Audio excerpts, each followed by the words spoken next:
El podcast de Teo Cotidiana. Existimos en un mundo caótico, lleno de odios, miedos y angustias. Se hace urgente volver a Jesús, volver al Evangelio, volver al mensaje de bienestar y de esperanza, volver al amor a Dios, al amor propio, al amor por el otro. Teo Cotidiana. Un abrazo gigante, mucha alegría a todos y todas. Seguimos con el devocional de Teo Cotidiana. El texto que nos corresponde en este momento va del capítulo 1, el versículo 21, hasta el 28. Y estamos leyendo en esta joya que me encanta, la Biblia de nuestro pueblo. Un poquito desgastada mi Biblia, pero la amo, es de Luis Alonso Stockel. Él es quien propone la traducción de esta Biblia y en esta Biblia específicamente, esta que tengo, que es de estudio, tiene anotaciones, tiene enseñanzas, fragmentos por fragmentos de lo que podemos entender, de lo que nos puede enseñar el texto. La recomiendo muchísimo. Yo fui muchos años de Reina Valera porque crecí en una iglesia pentecostal y la Reina Valera se convirtió en la Biblia que todos y todas estudiábamos, desde donde aprendíamos los textos de memoria. Cuando uno cogía una Biblia diferente, como que no sabía dónde buscar qué.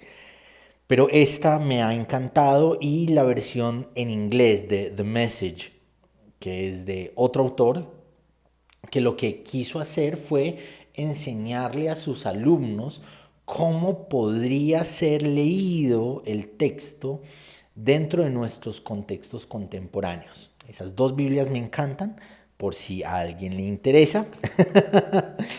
Y en esta ocasión Jesús enseña en Cafarnaúm. Llegaron a Cafarnaúm y el sábado siguiente entró a la sinagoga a enseñar. La gente se asombraba de su enseñanza porque lo hacía con autoridad, no como los letrados. Precisamente en aquella sinagoga había un hombre poseído por un espíritu inmundo que gritó: ¿Qué tienes contra nosotros, Jesús de Nazaret? Me imagino que era medio gutural, porque nos han contado que las voces de los demonios son así guturales. ¿Has venido a destruirnos? Sé quién eres tú, el consagrado de Dios. Jesús le increpó: calla y sal de ahí. Jesús hablaba un poquito más relajado. Calla y sal de ahí. El espíritu inmundo sacudió al hombre, dio un fuerte grito y salió de él. Todos se llenaron de estupor y se preguntaban: ¿qué significa esto? Una enseñanza nueva, con autoridad. Hasta a los espíritus inmundos les da órdenes y le obedecen.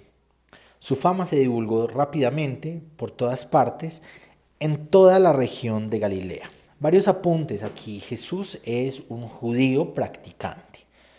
La religión de Jesús es el judaísmo. Jesús no era cristiano. El cristianismo es posterior a Jesús. El cristianismo tiene que ver, en primera instancia, con las personas que decidieron seguir a Jesús, y esas personas se volvieron un colectivo con unas tradiciones muy marcadas de lo que significaba seguir a Jesús, ¿cierto? Entonces tenían rituales de iniciación, tenían momentos y fechas sagradas, tenían rituales con los que memoraban a Jesús, o alguna anécdota de Jesús, o alguna de las enseñanzas de Jesús. Eso es posterior.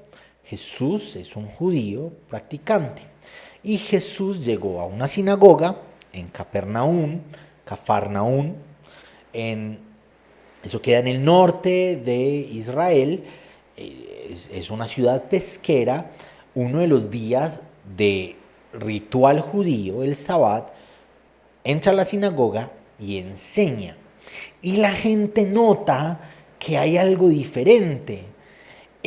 Habla con autoridad y hay como una discusión, no como los académicos, no como los que han estudiado, no como los que se han preparado para esto. Recordemos, Jesús es un campesino judío que por razones en el proceso de vida se convirtió en un profeta apocalíptico, se convirtió en un anunciador. Él dejó su trabajo, dejó de ser tectón, dejó todo eso atrás y se dedicó al ministerio de anunciar el reino de Dios y de explicar lo que entendía él de vivir y de lo que significaba vivir el reino de Dios. Entonces este tectón que había dejado su forma de, su estilo de vida, su forma de ser persona en su sociedad atrás y se convirtió en una nueva persona anunciando el reinado de Dios, yendo de aldea en aldea, de lugar en lugar, de ciudad en ciudad,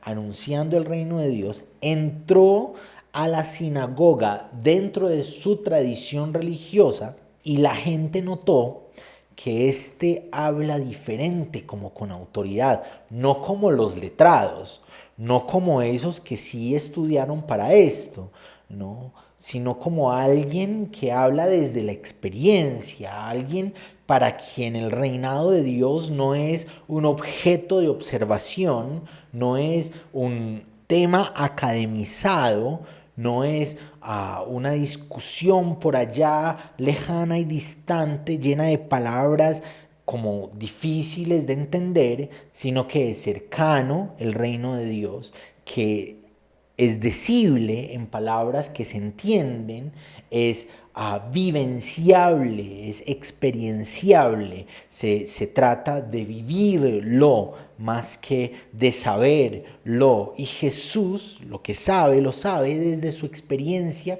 de vida, inmiscuido siempre en el proceso de humanidad.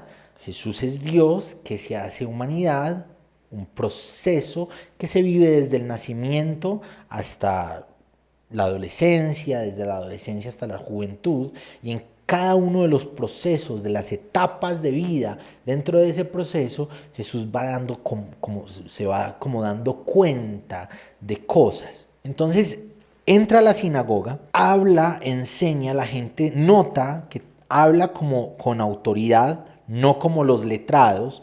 Hay algo diferente en él de cómo hablan los que sí estudiaron y en él, aunque no es uno de los letrados, hay autoridad, hay como vida en lo que se está diciendo.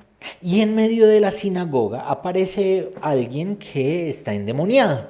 Este es uno de los elementos constantes en el Evangelio. El reinado de Dios se levanta en contra del reinado de los demonios.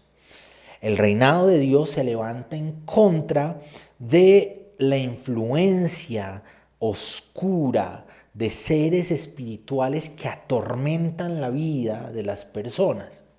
Y una y otra vez vamos a encontrar que muchos de esos demonios se pueden interpretar, son la manifestación, la materialización de las angustias y de los miedos y de las realidades sociales en conflicto que las personas están viviendo. Y el reinado de Dios se levanta en Jesús en contra de esas realidades de sufrimiento, de esas realidades de miedo y de tristeza, de esas tensiones constantes. Y ese endemoniado está en la sinagoga. ¿Por qué no había sido liberado el endemoniado? ¿Por qué no había una palabra entre los letrados de las sinagogas que hiciera que ese endemoniado encontrara paz, encontrara sanación, encontrara libertad? Y ahí se va a notar que en Jesús encontramos el representante del reino de Dios. En Jesús suelo decir que el reinado de Dios es Jesús. Integralmente Jesús. Todo lo que Jesús es el reinado de Dios. Todo lo que Jesús hace es el reinado de Dios. Todo lo que Jesús propone es el reinado de Dios. Jesús es el cumplimiento de un reinado de Dios en el que los endemoniados son libertados, son sanados, en el que se nota en medio de la realidad social aunque hubiese religión, aunque hubiese proclamación de la Torá, aunque hubiese proclamación de la Biblia, esa proclamación que no había suscitado libertad en medio de las personas, Jesús viene y muestra una proclamación que sí sana, que sí liberta, que sí da solución de una forma práctica a la realidad que las personas viven en medio de las dificultades, en medio de las opresiones de demonios. Y entonces Jesús le habla al demonio, le dice que se calle y que se vaya. Y el hombre grita, hay una manifestación así, hay un exorcismo ahí y se manifiesta en el hombre endemoniado gritando ¡ah! Y sale los demonios de él. Y la gente empieza a preguntarse, ¿qué significa esto? Le habla a los demonios y los demonios le obedecen. Hay algo diferente en este proclamador de la buena noticia. Los demonios dejan de hacer lo que hacen, dejan de afligir a las personas, dejan de estar en las comunidades, incluso religiosas, cuando Jesús habla. Y eso hace que la fama de Jesús vaya creciendo poco a poco. La obra de Jesús genera libertad en medio de nuestras aflicciones, en medio de las opresiones que vos y yo podamos estar viviendo. Gracias por acompañarnos hoy en el podcast de Teo Cotidiana.